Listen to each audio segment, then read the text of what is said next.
जय हिंद साथियों, वंदे मातरम। आज से अपने पढ़ेंगे और स्टेट की पॉलिटिकल पढ़ने वाले हैं और एक अच्छे लेवल की हम पॉलिटिकल पढ़ेंगे। आप कोई भी कॉम्पिटिटिव एग्ज़ाम देना, आरएस दे देना, राजस्थान के संदर्भ में आप कोई भी एग्ज़ाम दे देना, राजस्थान के संदर्भ में आप कोई भी एग्ज़ाम दे देना, आपको ये पॉलिटिकल बहुत ही ज़्यादा महत्वपूर्ण कार्य करेगी। तो चलो अपने पॉलिटिकल की शुरुआत करते हैं और बिल्कुल बेसिक से इसके बारे में अध्ययन करेंगे। आज जो अपने टॉपिक पढ़ेंगे, जो शुरू करने जा रहे हैं, वो है राज्य की अपनी बात करते हैं राज्य की राजनीतिक व्यवस्था या राज्य की राजनीति कह सकते हो आप।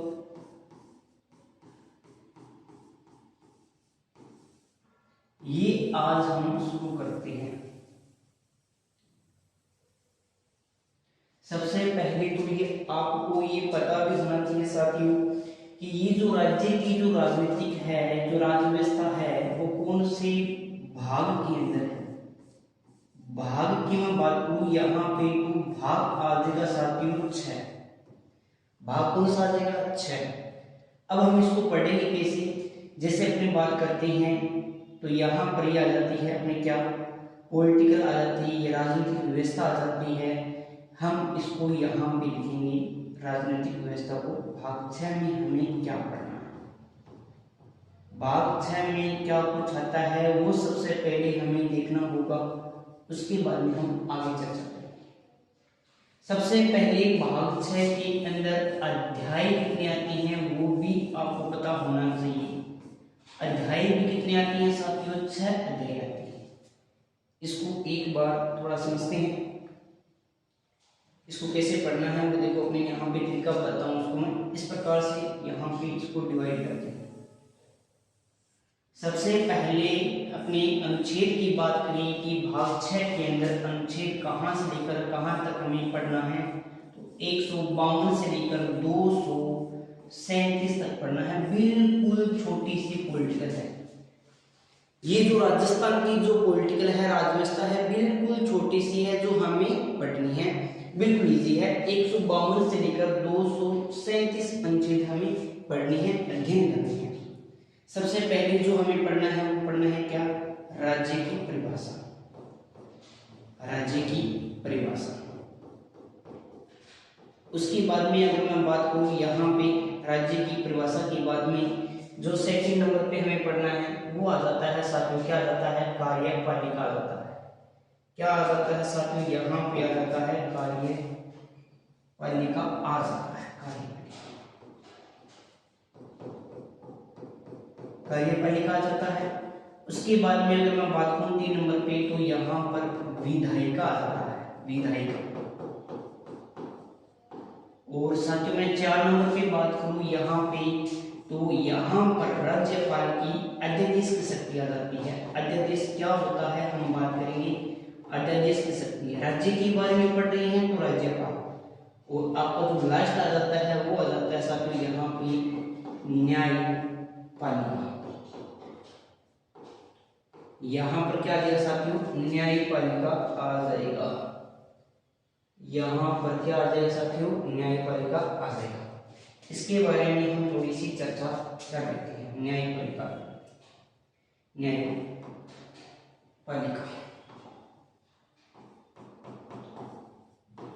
अब थोड़ा बहुत अनुच्छेद के बारे में भी देख लेते हैं। राज्य की जो परिभाषा है उसका जो अनुच्छेद आएगा साथियों वो आएगा 152। एक ही अनुच्छेद आता है 152। कार्यपालिका के अनुच्छेद आएगा 153 से लेकर 167। विधायिका का आएगा 168 से लेकर आपका लगभग 212। अध्यादेश की शक्ति 213।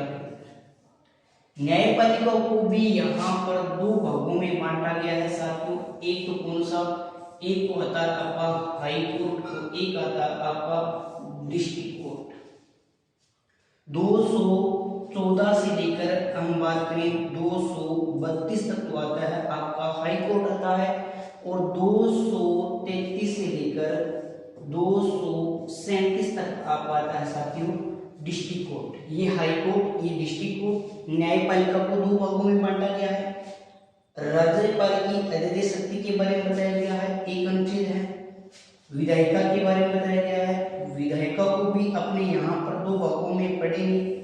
एक आ जाता है कौन सा, विधान सभा आ जाएगा, और एक अपना यहाँ पर विधान परिषद आ जाएगा। दो भागों में हम चर्चा करेंगे। कार्यपालिका के अंदर गवर्नर आ जाएगा, ये सभी इसके अंदर हम पढ़ने वाले हैं। मंत्री परिषद आ जाता है, मुख्यमंत्री आ जाता है, वो सभी चीजें हम इसके अंदर अध्ययन करेंगे। राज्य की राज्य व्यवस्था के बारे में हमने बात की है। राज्य की राज्य व्यवस्था भाग 6 के अंदर है, और भाग 6 के अंदर अध्याय भी कितनी है। मोस्ट इंपोर्टेंट बात आपसे पूछी जाती है कि अध्याय कितने हैं। इनके अंदर भी अध्याय होते हैं। अध्याय कैसे है, कितने हैं, वो देखो अपने बात करते हैं। तो यहाँ पर देखो थोड़ा सा अध्याय के बारे में बात करता हूँ। तो अध्याय 1 में क्या आता है, देखो अध्याय 1 के अंदर ये आता है साथियों, ये जो मैंने यहाँ पे लिखा है, यहाँ पे वो अध्याय 1 के अंदर आता है। ये जो है राज्य की जो परिभाषा है वो अध्याय के अंदर मैं बात करूँ, यहाँ पर मैंने अध्याय लिखा है। तो ये आपका अध्याय 1 के अंदर आता है। ये कार्यपालिका का अध्याय 2 में आएगा। राज्यपाल हम बात करेंगे, आज का अपना टॉपिक राज्यपाल रहेगा। विधायिका है वो भाग तो 6 के अंदर अध्याय 3 के अंदर आती है। और इसके बारे में अध्यादेश के बारे में बात करें तो ये आ जाता है अध्याय को मैं इस पेन से लिख रहा हूँ, अध्याय 4। सर 4 हो गए, ये 5वां, फिर 6 कैसे बता रहे हैं, इसको हमने दो भागों में बांटा है। ये अध्याय 5 के अंदर आता है और ये अध्याय 6 के अंदर आता है। तो टोटल अगर मैं बात करूं कि भाग 6 के अंदर अध्याय कितने हैं, तो अध्याय 6। प्रश्न आता है कि राज्यपाल है वो कौन से भाग के अंदर है, सभी जानते हैं भाग 6 के अंदर है। कौन से अध्याय के अंदर है, अगर अध्याय की बात आ रही है तो अध्याय यहाँ पर गवर्नर है, कितने आ जाएगा 2। ये यहाँ पर अध्याय लिखा हुआ है, और ये यहाँ पर हमने लिखा है अनुच्छेद। ये हमने क्या लिखा है साथियों, यहाँ पर अनुच्छेद लिखा है, ये हमने यहाँ पर अध्याय लिखा है। तो सबसे पहले आज हम इसके बारे में बात करेंगे, कार्यपालिका और राज्य की परिभाषा के बारे में। तो देखो अपनी चलते हैं। पहले अगर हम बात करूं, मैं पहले अनुच्छेद की मैं बात करूं, तो यहाँ पर आपको याद रखना है अनुच्छेद 152 यहीं से शुरू किया ना। तो इसमें क्या दी गई है, इसमें दिया हुआ है क्या, राज्य की परिभाषा। राज्य की परिभाषा दी हुई है, राज्य की परिभाषा। और राज्य की परिभाषा कौन सी है, किस प्रकार से दी हुई है, उसके बारे में हम चर्चा करते हैं। सबसे पहले तो आपको ये पता होना चाहिए कि राज्य की जो परिभाषा है वो 3 जगह है, यानी 3 अनुच्छेद के अंदर मिलती है। एक तो अनुच्छेद कौन से में मिलती है, एक तो अनुच्छेद 12 में मिलती है, एक अनुच्छेद 36 में मिलती है। तीसरी परिभाषा जो मिलती है वो अनुच्छेद 152 के अंदर मिलती है। यानी राज्य की जो परिभाषा है वो 3 अनुच्छेदों के अंदर मिलती है, 12, 36, 152। यहाँ पर मैं बात करूं कि जो 12 और 36 में मिलती है वो एक समान मिलती है। राज्य की परिभाषा क्या मिलती है, यहाँ पर एक समान, यानी जो 12 में मिलती है वही कहाँ पे मिलती है, 36 के अंदर। लेकिन यहाँ पर मामला गड़बड़ हो जाता है। अनुच्छेद 152 की अगर हम बात करें, 152 की अंदर मैं बात करूं तो यहाँ पर राज्य की परिभाषा अलग दी हुई है। सर अलग कैसे दी हुई है, 12 और 36 के अंदर राज्य का मतलब यहाँ पर निकाला गया है एक देश के लिए, एक राष्ट्र के लिए। शब्द प्रयोग किया गया है क्या, यहाँ पर राज्य की परिभाषा में राज्य को देश या राष्ट्र माना गया है। लेकिन 152 में कहा गया है कि जिसका क्या हो, एक क्षेत्रफल हो, जिसका एक क्षेत्रफल हो, उसकी एक क्या हो, जनसंख्या हो, तो हम उसे क्या बोलेंगे, राज्य बोलेंगे। ये बात आपको थोड़ा सा ध्यान में रखना है। 152 में इस प्रकार से कहा गया है कि जिसका एक क्षेत्रफल होगा निश्चित और एक निश्चित जनसंख्या होगी, इसे हम क्या मानेंगे, राज्य मानेंगे। लेकिन 12 और 36 में राज्य का मतलब एक देश, एक राष्ट्र से लिया गया है। तो अनुच्छेद 52 के अंदर राज्य की परिभाषा बताई गई है। उम्मीद करता हूँ ये समझ में आ गया होगा। अब हम आगे चलते हैं। अब यहाँ से अपना टॉपिक शुरू होता है। तो टॉपिक का नाम आप सभी जानते हो। टॉपिक का जो नाम है वो टॉपिक का नाम है राज्यपाल। ये है टॉपिक का नाम, राज्यपाल। राज्यपाल की मैं बात करूं यहाँ पर तो सबसे पहले आपको पता होना चाहिए कि ये कौन से भाग के अंदर है। भाग की मैं बात करूं साथियों तो भाग 6। अगर मैं बात करूं यहाँ पर अध्याय की, इसका जो अध्याय है वो अध्याय कौन सा है आप बता सकते हो। अध्याय हो जाएगा सेकंड। ठीक बात है। बात करते हैं कि राज्यपाल का जो पद है वो पद कहाँ से लिया गया है। तो पद की मैं बात करता हूं तो ये जो पद लिया गया है राज्यपाल का पद कहाँ से लिया गया है, तो ये लिया गया है कनाडा से। पद जो लिया गया है वो लिया गया है कनाडा से। देखो भारतीय संविधान को उधार का थैला कहते हैं क्योंकि इसकी हर एक चीज कहीं ना कहीं से ग्रहण की गई है, इसलिए इसे क्या बोलती है, उधार का थैला बोला जाता है। ये बात भी मोस्ट इंपोर्टेंट है और ध्यान में भी रखनी है। इसके बाद में अगर हम बात करना चाहें यहाँ पे पद को कनाडा के लिया गया है। इसके अंदर जो हमें अनुच्छेद पढ़नी है, कहाँ से लेकर कहाँ तक पढ़नी है वो देखो। अनुच्छेद हमें पढ़नी है यहाँ पर, मैंने बताया था 153 से लेकर 161 तक पढ़नी है। लेकिन अपना अगर मैं बात करूं अध्याय 2 तो 2 के अंदर यहाँ पर 167 तक क्या बताया गया है। इसकी अध्याय 2 है वो 153 से लेकर 167 तक रहता है। लेकिन राज्यपाल है वो 153 से लेकर 161 के बीच में रहता है। अब आते हैं यहाँ पर कुछ कथन आते हैं। कथनों के बारे में हम चर्चा करते हैं कि कौन कौन से कथन थे। यहाँ मैं बात करता हूँ प्रमुख कथनों की। प्रमुख कथनों की मैं बात करूँ यहाँ पे कि कौन कौन से कथन थे। प्रमुख कथन किसने क्या कुछ कहा था उसके बारे में हम चर्चा करते हैं। नंबर 1 कथन आता है, इसका आता है सरोजिनी नायडू जी का। यहाँ पहला कथन आता है सरोजिनी नायडू जी का। सरोजिनी नायडू जी ने राज्यपाल के बारे में क्या कहा है। सरोजिनी नायडू जी ने कहा है कि राज्यपाल सोने के पिंजरे में बंद एक चिड़िया के समान है। राज्यपाल का जो पद है, राज्यपाल का पद सोने की चिड़िया, सोने के पिंजरे में बंद, राज्यपाल का पद सोने के पिंजरे में बंद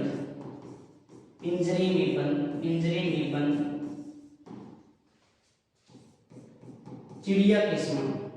राज्यपाल का पद सोने के पिंजरे में बंद चिड़िया के समान है। चिड़िया के समान वेरी वेरी मोस्ट इंपोर्टेंट है, पेपर में बहुत बार आता है। सरोजिनी नायडू जी की बात में अगर हम बात करते हैं यहाँ पर, तो यहाँ पर नाम आता है विजय लक्ष्मी पंडित का। विजय लक्ष्मी पंडित जी ने क्या कहा है इसके बारे में। विजय लक्ष्मी पंडित जी ने कहा है कि ये कैसा पद है, एक पैसे बोल सकते हो या वेतन बोल सकते हो। वेतन यानी पंडित लक्ष्मी मतलब वेतन का आकर्षित पद है। वेतन का आकर्षित पद है। वेतन का क्या है भी आकर्षित पद है। ये बात बोलती विजय लक्ष्मी पंडित जी ने बोली थी। और अगर हम बात करते हैं यहाँ पर पंडित जवाहरलाल नेहरू जी की, कि नेहरू जी ने भी कुछ बोला था क्या, गांधी नेहरू जी ने भी बोला था। नेहरू जी क्या कहते हैं, नेहरू जी ये कहते हैं, नेहरू जी ने कहा था पंडित नेहरू पंडित जवाहरलाल नेहरू जी क्या कहते हैं? नेहरू जी ये कहते हैं, क्या कहते हैं सुनिए, ये कहते हैं कि राज्यपाल का पद गाड़ी के 5वें पहिए के समान होता है। राज्यपाल का पद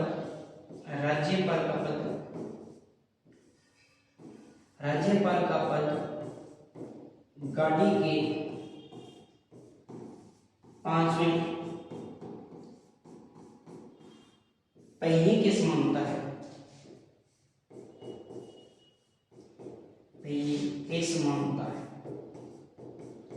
के समान होता है। ये बात बोली थी पंडित जवाहरलाल जी नेहरू ने, ये बात बोली थी। सरोजिनी नायडू ने कहा कि राज्यपाल का पद सोने के पिंजरे में बंद चिड़िया के समान है। विजय लक्ष्मी पंडित ने कहा वेतन का आरक्षण आकर्षित मत कहा। और पंडित जवाहरलाल नेहरू ने राज्यपाल का पद गाड़ी के 5वें पहिए के समान बताया है या समान होता है। ये बात उन्होंने राज्यपाल के बारे में बोली है। राज्यपाल के बारे में मैं अगर बात करूं तो यहाँ पर सबसे पहला अनुच्छेद आता है अनुच्छेद 153। अनुच्छेद 153 आता है 153। इसमें क्या कहा गया है? इसमें कहा गया कि प्रत्येक राज्य का क्या होगा? एक राज्यपाल होगा भाई। इसके अंदर कहा गया है प्रत्येक राज्य का एक राज्यपाल होगा भाई। प्रत्येक राज्य का एक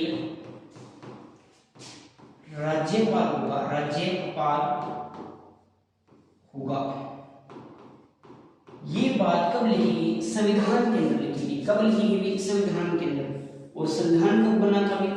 ये बात संविधान के अंदर लिखी गई। और जो संविधान बना था वो बना था 26 नवंबर 1949 को। 26 नवंबर 1949 को संविधान बनकर तैयार हो गया था और 26 जनवरी 1950 को संविधान लागू हो गया था। ये संविधान के अंदर बात कही थी। और उस समय आपको ये भी पता है कि यहाँ पर राजस्थान का क्या हो रहा था। यहाँ पर नोट में करें तो नोट में यहाँ पर नवंबर की बात है तो नोट में 1948 से लेकर अपने बात करें 1956 के बीच में राजस्थान का क्या हो रहा था? एकीकरण हो रहा था। सभी जगह का एकीकरण हो रहा था, रियासतों को मिलाया जा रहा था। 19 रियासतें अपने यहाँ पर भी थी, एक अपने 3 ठिकाने थे और एक केंद्र शासित प्रदेश था। तो यहाँ पर ये मुद्दा उठा। क्या मुद्दा उठा? ये मुद्दा उठा कि अगर हम प्रत्येक राज्य के लिए एक राज्यपाल बनाएंगे तो ऐसे तो बहुत सारे राज्य हो जाएंगे ना। ऐसे तो क्या हो जाएंगे? बहुत सारे राज्यपाल हो जाएंगे, क्योंकि बहुत सारे क्या होने वाली है? राज्य होने वाली है। मान लो यहाँ पर 20 राज्य होंगे तो 20 राज्यपाल हो जाएंगे। तो इसके लिए क्या कहा गया, क्या प्रावधान बनाया गया? एक संविधान संशोधन किया गया। वेरी वेरी इंपॉर्टेंट है, नोट में लिखा रहा हूँ। मोस्ट इंपॉर्टेंट बात क्या है इसमें आपको ध्यान रखना है कि 7वां संविधान संशोधन किया गया। 7वां संविधान संशोधन ये कब होता है? ये होता है साथियों आपका 1956 के अंदर होता है। इसमें क्या कहा गया? इस संविधान संशोधन में कहा गया साथियों, क्या कहा गया इस संविधान संशोधन में?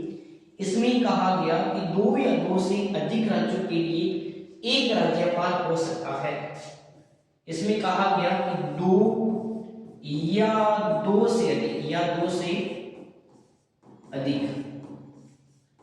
या 2 से अधिक राज्यों के लिए एक राज्यपाल हो सकता है। राज्यों के लिए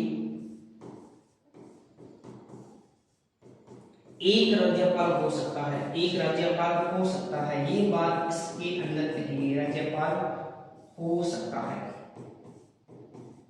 मुझे कमेंट के अंदर आपको ये बताना है कि क्या मानो एक राज्यपाल है, क्या वो 7 राज्यों का राज्यपाल बन सकता है क्या? इसका आंसर आपको कमेंट के अंदर देना है कि क्या एक राज्यपाल मेरे को ये बताना है कि एक राज्यपाल क्या 7 राज्यों का राज्यपाल बन सकता है या नहीं बन सकता है? अपना उत्तर कमेंट बॉक्स के अंदर दीजिएगा। चलो हम बात करते हैं आगे 7वां संविधान संशोधन 1956 के अंदर। अब अगर एक बार इसकी धारा पूछ ले कि धारा कौन सी थी, धारा कौन सी थी साथियों? धारा 6 थी। 7वां संविधान संशोधन 1956 धारा 6 के तहत ही वहां पर क्या हो गया था, 2 या 2 से अधिक राज्यों के लिए एक राज्यपाल हो सकता है, ये बात यहाँ पर बोली गई थी और इसका आंसर आपको बताना है। तो ये अनुच्छेद 153 के अंदर लिखा गया है। अब बात करते हैं साथियों अनुच्छेद 154 के अंदर।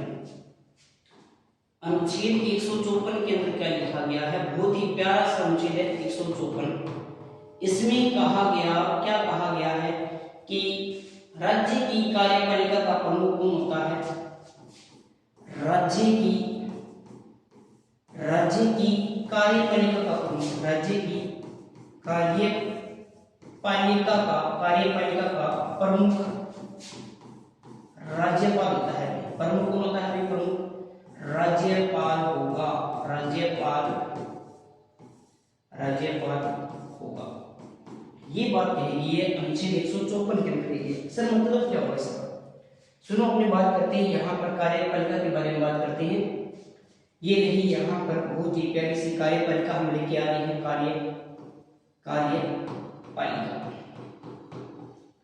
कार्यपालिका की अगर मैं बात करूं साथियों तो इसका क्या होता है? एक होता है वास्तविक अध्यक्ष होता है और एक इसका नामांतर का अध्यक्ष होता है। इसके 2 अध्यक्ष होते हैं। एक अध्यक्ष होता है यहाँ पर नामांतर का और एक यहाँ पर होता है वास्तविक अध्यक्ष।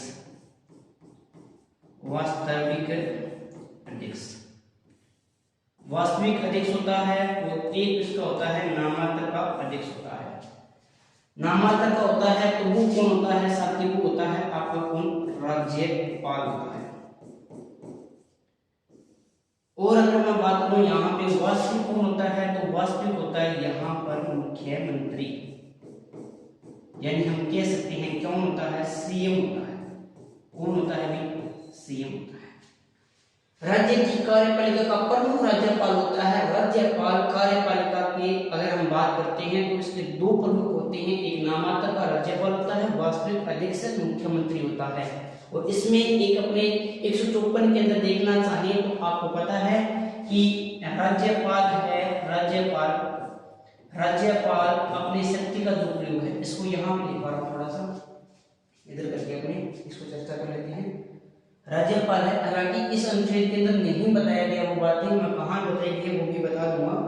आपको ध्यान में रखना है साथियों कि राज्यपाल क्या कर सकता है इसके अंदर, यहाँ आपको अलग से बता देता हूँ। राज्यपाल क्या कर सकता है? राज्यपाल अपनी शक्ति का जो प्रयोग है, वो 2 आधार पर कर सकता है। कैसे कर सकता है? एक तो अपने स्वयं के विवेक के अनुसार कर सकता है और एक अपने अधीनस्थ मंत्रियों के माध्यम से भी, यानी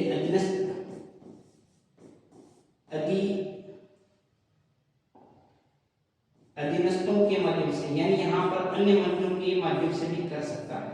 अन्य मंत्री मतलब सीएम प्लस में क्या हो जाएगी? यहाँ पे मंत्री परिषद हो जाएगी, और अपने यहाँ पर स्वयं के विवेक से भी कार्य कर सकता है।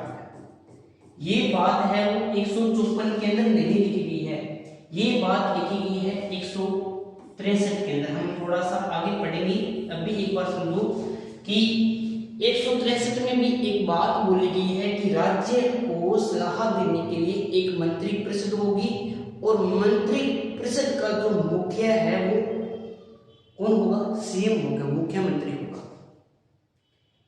राज्यपाल चाहे तो विवेक का प्रयोग भी कर सकता है, चाहे तो अपने अधीनस्थ मंत्री उनकी सलाह पर भी कार्य कर सकता है। इसके अंदर 154 के अंदर ये बताया गया है कि कार्यपालिका का जो नामांतर का जो होता है राज्यपाल होता है, वास्तविक अध्यक्ष मुख्यमंत्री होता है। इतनी बात याद रखना। राज्य की कार्यपालिका का प्रमुख कौन होता है तो राज्यपाल होता है। अगर पूछे नामांतर का अध्यक्ष कौन होता है? राज्यपाल। वास्तविक अध्यक्ष कौन होता है? मुख्यमंत्री। ये बात समझ में आई क्या? तो हम चलते हैं। आज का एक हमने शुरुआत की है और ये सेशन आपको पसंद आया होगा। और सभी के साथ में वीडियो को शेयर कीजिए, अपने चैनल को लाइक कीजिए और सब्सक्राइब कीजिए। सभी तक क्लासें पहुंच जानी चाहिए, बिल्कुल निःशुल्क क्लासें हैं और प्रत्येक दिन ये क्लासें होंगी, प्रतिदिन ये क्लास आएगी। ज्योग्राफी की क्लास वो भी आपकी आएगी 7 बजे, ज्योग्राफी की क्लास है वो 7 बजे आएगी। पॉलिटिकल क्लास की ये जो पॉलिटिकल चल रही है अपनी, ये जो क्लास है 9 बजे 9 PM को ये क्लास डेली आएगी, ये 7 PM को डेली आएगी। तो चैनल को शेयर कीजिए। धन्यवाद, मिलते हैं कल। खुश रहिए, मस्त रहिए, मुस्कुराते रहिए, पढ़ते रहिए। जय हिंद, वंदे मातरम।